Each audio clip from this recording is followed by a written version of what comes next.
Pauta de análisis. Información desde todos los ángulos. 25 minutos faltan para las 9 de la mañana. Ya estamos de vuelta aquí en Pauta de Análisis con el análisis, por supuesto, con nuestros panelistas, columnistas de Día Lunes, Cristóbal Uneus, director de Data Science and Holster, y Claudio Alvarado, director del Instituto de Estudios de la Sociedad. ¿Cómo están? Muy bien, ¿y usted? Buenos Bien, días. muy bien. Oye, ustedes como analistas políticos, ¿qué es lo que los tiene más abocados? ¿A mirar la negociación de las listas parlamentarias o ver el manejo, el sube y baja de los candidatos a la presidencial? Yo la lista parlamentaria. ¿Sí? ¿Te parece Sí. que para ti es lo más...? Es lo más importante. Ya. ¿Y qué está pasando ahí? Bueno, parece que va a haber dos listas a la izquierda. Parece que el frente... ¿Amplio? No, el frente, ¿cómo se llama? Regionalista. Regionalista. Que la federación.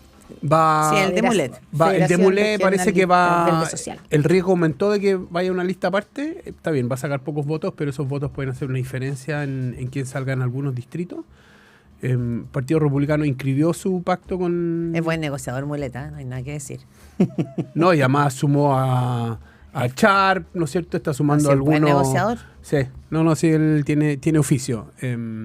Y la gran pregunta Alejandro Navarro. Claro, ¿qué va a pasar en el oficialismo? ¿No es cierto? Los partidos tienen unas ambiciones de hartos cupos y no dan. Pues. Entonces yo creo que vamos a esperar el momento del lunes a las 11:59. Pero el lunes el lunes próximo, en 7 días más, es el plazo final para inscribir las candidaturas, pero antes hay que inscribir los pactos el día sábado. Por lo tanto, el sábado ya vamos a saber ahí si hay una o dos listas en el caso del oficialismo. Claudio Alvarado.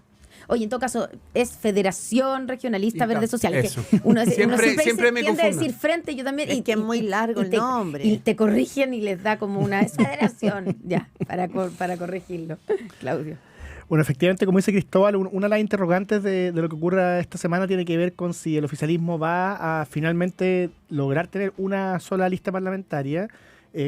Hasta la semana anterior lo dábamos por sentado, pero claro, cuando empiezan a aparecer en prensa las aspiraciones de los partidos, todavía no es algo que uno dé 100% por seguro, aunque también siempre está la duda de cuántos de esos números que se anuncian son parte de la misma negociación, ¿cierto? La vieja estrategia del tejo pasado, por decirlo en forma coloquial.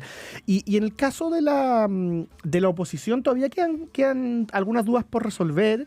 Hay personas que aún tienen dudas de si Johannes Kaiser se va a inscribir como candidato presidencial, aunque eso es hoy día me parece bastante claro, él por todos los tonos lo ha transmitido así. Y se ha reforzado su discurso. Efectivamente. Aunque las encuestas no lo acompañan, él ha reforzado la firme convicción de competir, probablemente pensando en una cuestión más a largo plazo de su partido y su propia proyección. Lo ha dicho así tal cual, que Exactamente. tiene que ver con el tema estratégico y además tiene una presión importante, su hermana va a ir de candidata a senadora. Claro, quiere levantar el partido con su candidatura, esa es la impresión que Claro, pero uno podría pensar que es evidente que él no va a salir, ¿cierto? Entonces va a perder la oportunidad, esa influencia tal vez la podría ganar de mayor manera desde el interior del Congreso, si se asegurara una candidatura. Recordemos José Antonio Kast. Hizo el mismo camino de Kaiser. Sacó 7,9 en la primera elección. Hizo el mismo camino y trabajó insistentemente. No sé si va a ser el mismo camino. En el caso de José Antonio Kast era un UDI, como decía un ex dirigente de ese partido, era machaca, estaba en la línea, digamos, de lo que fue Jaime Guzmán. Pero ese es el camino que hizo Kast. Y siempre supo, cuando uno me tocó entrevistarlo hace años, él decía, mi camino es sembrar.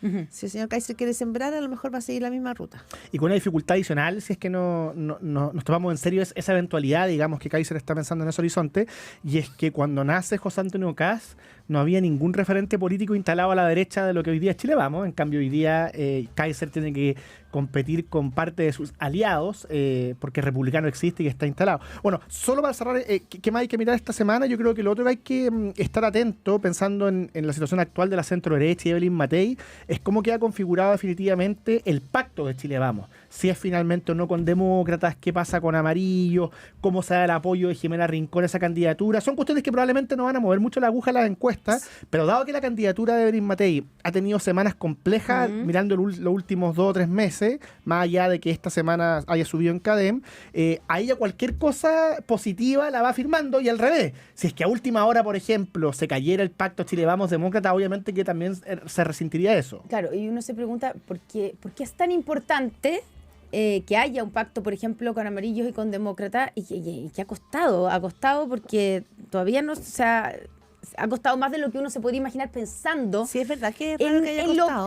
Digámoslo, en lo pequeño que es demócrata. Sí. Pero representa algo que es más grande que el número de militantes o el poder que tienen, ¿o no? Yo creo ¿Por qué es tan importante? Le doy la palabra a Cristóbal. Solo dos ideas. Lo primero es que efectivamente me parece que representa algo.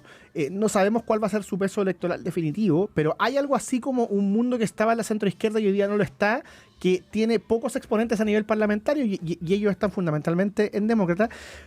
Y lo otro es que tampoco son tan pocos parlamentarios en un congreso hiperfragmentado, digamos. Claro, sumando y sumando. O sea, habría que ver cómo termina definitivamente el pacto, qué tan competitivos son sus candidatos, pero eventualmente Demócratas podría ser más grande que la democracia cristiana en el próximo congreso, digamos. Hay que ver cómo se da todo definitivamente, pero Demócratas ha ido sumando parlamentarios, tiene hoy día 2 senadores y deben ser unos 7 diputados. Hoy día, dada la práctica realidad del Congreso actual, no son tan pocos parlamentarios.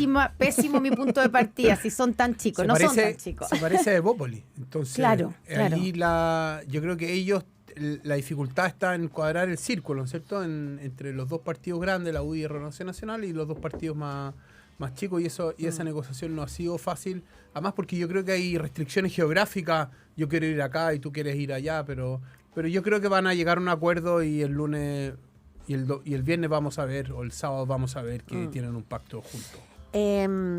Cristóbal Uneus, esto que muestra CADEM, ¿no es cierto?, de una recuperación de Evelyn Matei, no sé si lo está mostrando claramente en las otras encuestas, y no sé si significa que Chile Vamos puede empezar, ¿no es cierto?, a hacer una sonrisa medio lado, o tiene que seguir con los dientes apretados.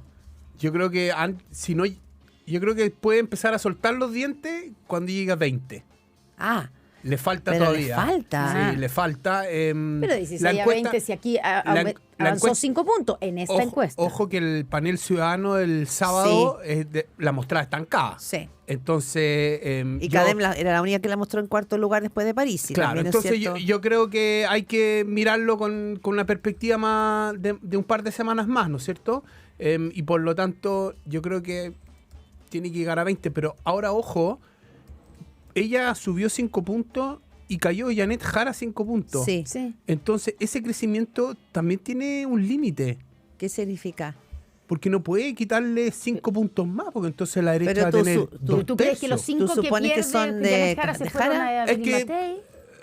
La movida es consistente. Bajó 5, subió 5. Todos los otros se mantuvo más o menos constante. Entonces, esa subida por ese lado tiene un tope. No puede ser que la derecha siga creciendo y quitándole a la izquierda. O sea, eso significa que Matei está creciendo en CADEM, porque como tú dices, la otra encuesta parece estancada, pero en función de CADEM está creciendo a costa de Janet Jara, que tuvo una mala semana, digámoslo, o sea, evidente, ¿no? Ahora, ojo, yo creo que esto viene hace más tiempo, porque el evento fue el miércoles.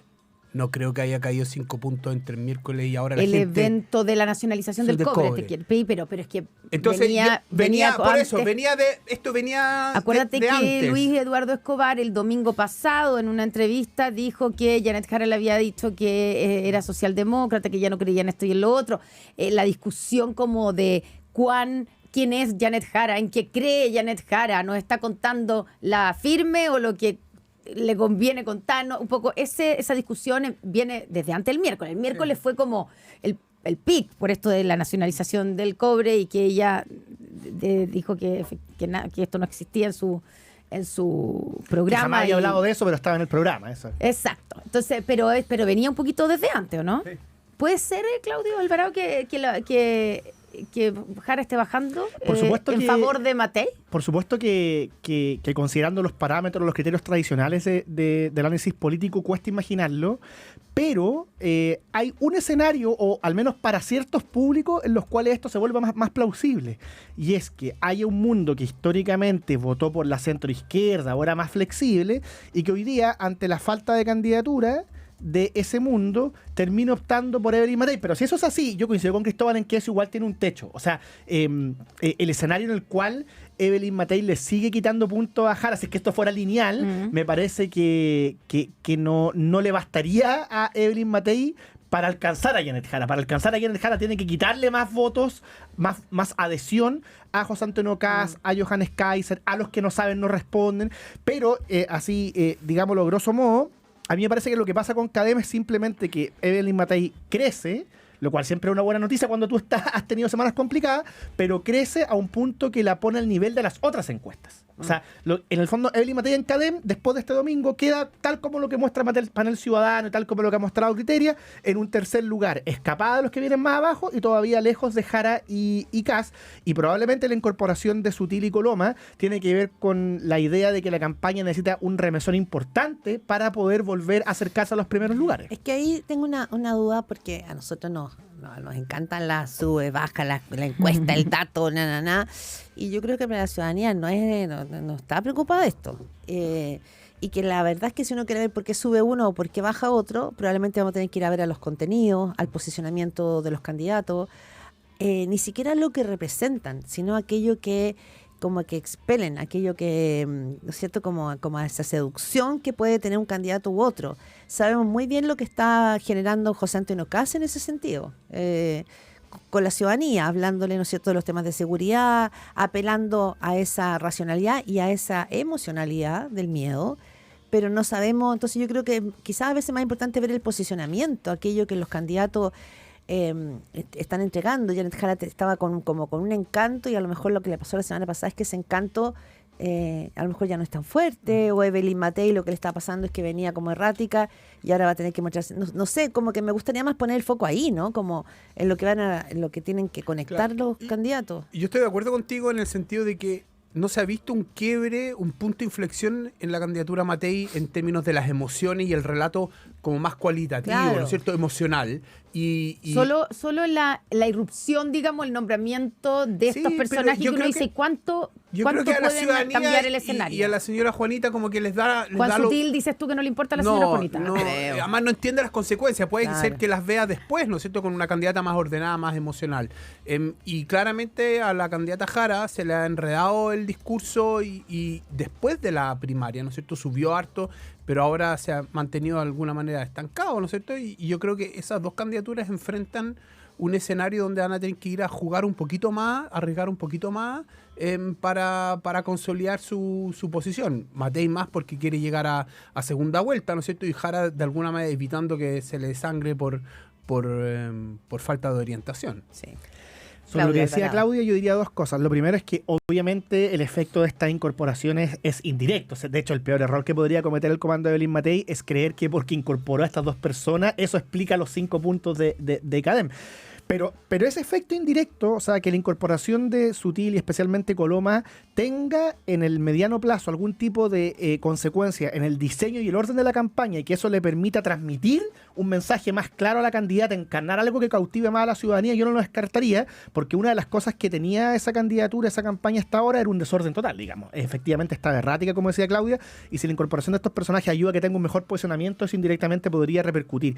Y en el caso de Janet Jara, a mí me parece que si es que es verdad que una de las razones que la llevó a encumbrarse es la trayectoria vital que representa ella, el ser una mujer creíble y todas esas cosas, bueno, por supuesto que lo que ocurrió la daña, porque en el fondo lo que se ha ido instalando es que no sabemos muy bien quién es Janet y qué piensa Janet Jara.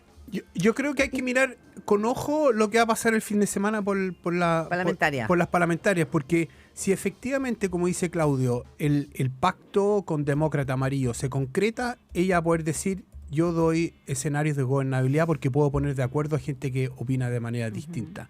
Y de la misma manera, si el oficialismo termina incorporando 2 listas, el escenario a la candidata Jara se le va a enredar, ¿no es cierto? Porque ella no va a poder mostrar: mire, yo los puse de acuerdo, yo ayudé, la moneda está dando harta presión, y por lo tanto estos 2 escenarios le pueden dar un ímpetu aún mayor psicológico a la candidatura Matei que no ha tenido en estas últimas semanas. Entonces ese efecto indirecto yo también lo consideraría de manera importante. Ya, pero y entre medio de todo esto, porque hablamos como de Jara y Matei y Kast, porque hay una crítica que se empieza a escuchar de falta de elenco de José Antonio Kast. No sé si es real, si influye, si no influye, versus una candidatura como por ejemplo Evelyn Matei, que que como que nombran y nombran gente. No sé si sirve de algo, pero nombran y nombran personas. Al parecer no sirve mucho. ¿O no, Claudio? Lo que pasa es que ese permanente nombrar, por supuesto que tiene un riesgo y es colaborar a la situación de desorden. Entonces yo estoy de acuerdo con Cristóbal en que hasta ahora no ha sido muy eficaz, pero también es sabido que Chile Vamos cuenta con equipos técnicos y políticos incluso mucho más numerosos. Me parece que esa crítica hasta ahora, esa pregunta al menos que se instala respecto a la candidatura de José Antonio Kast, hasta ahora no le ha producido ningún daño. Hasta ahora no ha permeado, pero es posible que a medida que se acerque la elección y que él se mantenga en la primera posición, si es que eso ocurre, esa interrogante se instale con más fuerza. Y yo creo que el mundo republicano va a tener que mostrar más. Vamos a tener un primer indicio con la presentación del programa de gobierno que se anunciaba ayer por la prensa. Venía una nota en La Tercera a propósito del trabajo que está haciendo Carmen Sosa, ideas republicanas. Bueno, hay que ver en qué se traduce eso. Vamos a ver quizás una nómina de gente que participó, ¿no?, en la colaboración de ese programa, si o no, nombres más o menos conocidos. Pero hasta ahora yo creo que Kast ha logrado sortear la ola, porque también es cierto que para Kast lo más difícil viene ahora, que es estar en el primer lugar y mantenerse. O sea, haber asaltado la posición y llegar al primer lugar es mucho más sencillo que mantenerse en esa primera posición. Yo creo que Kast entiende bien, esta elección no se gana por el programa. Esta elección se gana por decir claramente qué es lo que vas a hacer. Y con Kast lo tenemos claro. Sí. Son 3 ideas muy simples. 3 ideas, no habla de otra cosa. Migración, seguridad y economía. ¿Qué es lo que vamos a hacer más que cómo lo vamos a hacer? Y Matei está más preocupada de cómo lo vamos a hacer y no de qué es lo que vamos a hacer. Y yo creo que ahí, si Kast se mantiene en eso y Matei no cambia la estrategia, yo creo que sabemos quién va a pasar a segunda vuelta. A eso me refería recién cuando te hablaba, ¿no es cierto?, de que transmiten, que transmiten y que encarnan. Porque, por ejemplo, ahora Janet Jara se tropezó por el tema programático. Entonces decimos que aún el tema programático es un lastre y para el otro el tema programático no existe porque da 3 ideas. Entonces hay todo un tema de una irregularidad en el debate en que no estamos midiendo a todos los candidatos por igual. De acuerdo. Porque si alguien dice, la única que está levantando la bandera de la gobernabilidad es Evelyn Matei, lo hizo con la toda, a los otros no se le está pidiendo gobernabilidad porque el republicano es muy inflexible y hay que ver si estos 9 partidos de Janet Jara van a lograr también ordenarse. Entonces, como que no hay criterios iguales. Pero es que la diferencia es que hasta ahora, hay que ver si esto se mantiene, pero hasta ahora Kast sí ha logrado transmitir algo con claridad. A uno le podrá gustar más, menos, encontrar lo suficiente o no, pero Kast es creíble en aquello que se propuso transmitir. Y su diseño de campaña ha sido funcional a ese mensaje que él busca encarnar. Entonces yo creo que el gran desafío de Matei y Jara, poniéndolo en ese plano que tú bien apuntas, Claudia, es que transmitan algo que sea coherente, creíble, que sus aterrizajes dialoguen con eso. Probablemente Matei ha sido la más errática en este semestre, y en el caso de Janet Jara, lo del programa me parece que si es que la afecta, no es por la cuestión programática misma, más allá de un debate de élite, sino porque eventualmente daña su credibilidad. Ya. Coincido con Claudio hasta el momento, ¿no es cierto? La pregunta ha sido más ¿qué es lo que vamos a hacer? Que cómo lo vamos a hacer, y la pregunta es si el cómo lo vamos a hacer se va a instalar o no, o nos vamos a quedar con estas 3, 5, 10 ideas de los candidatos. Ahora, en el caso de Janet Jara, porque uno dice también a Janet Jara se le está como exigiendo más en términos de definiciones, se le pregunta específicamente por temas de programa versus los otros dos que no se le pregunta. Claro, hubo una primaria y tuvo un programa o un esbozo de programa y que ha entrado en contradicción con la misma gente que forma parte de su equipo, pero da la impresión de que se le está exigiendo más a Janet Jara. ¿Por qué pasa eso? Porque ya tiene un preprograma, ya puso un papel, sus ideas. Los otros dos no han puesto. Y parece que ese programa o que ese papel no se pensó tanto. Claro, y estaba más pensado en una primaria que en una primera vuelta. Y ahora, como dice Claudio, cuando los candidatos pongan su programa, sus ideas, va a venir el escrutinio hacia ellos también. ¿Ustedes creen que Janet Jara efectivamente no sabía que en su programa original, que eran 7 páginas, recordemos nada más, pues no era ni siquiera un programa, salía la nacionalización del cobre? ¿O cuando ella dice el error, efectivamente ella cree ahora que fue un error haberlo puesto? Yo creo que el error de ella, más grande desde el punto de vista de la campaña, de lo inmediato, fue haber dicho que fue un error sin aclarar a qué se refería, porque produjo toda esta incertidumbre. Si hubiera dicho, mira, eran ideas que el Partido Comunista ha defendido siempre, pero nosotros una vez que ganamos la primaria tenemos que tener algo más amplio y eso ya quedó atrás, era quizás más comprensible, aunque la crítica habría seguido, pero ella dijo fue un error sin decir en qué consistía el error. Y eso instala la pregunta. Ahora, Dicho eso, ahí me cuesta creer que un candidato, cualquiera sea, del partido que sea, no conozca su preprograma si es tan breve. Eso la verdad es que parece poco plausible. Y además que no solo era muy breve en términos de cantidad de páginas, era muy breve en términos del desarrollo de las ideas. Así es. Súper cortito, sí. Bueno, 8:55, el tiempo se nos va. Muy agradecidas como cada lunes. Seguimos el próximo lunes politiqueando con pactos ya inscritos. Sí. No, porque... pactos sí, no candidato. ¿Llegará Harold Mayne Nichols? Pero el candidato va a ser el próximo lunes, 18. Sí, por eso, pero vence a las 12 de la noche. Entonces, cuando estemos acá, todavía vamos a estar. O sea, las dudas se inscribirán todos los candidatos que tenemos que están Marco Enrique Ominami, Harold Mayne Nichols, que me falta Eduardo. Marco Enrique ya tiene la firma. Tiene la firma. Por eso, ya. Pero los que le faltan son Harold y Eduardo Ortiz, parece. Vamos a ver si llega. Bueno, cerramos esta pauta de análisis saludando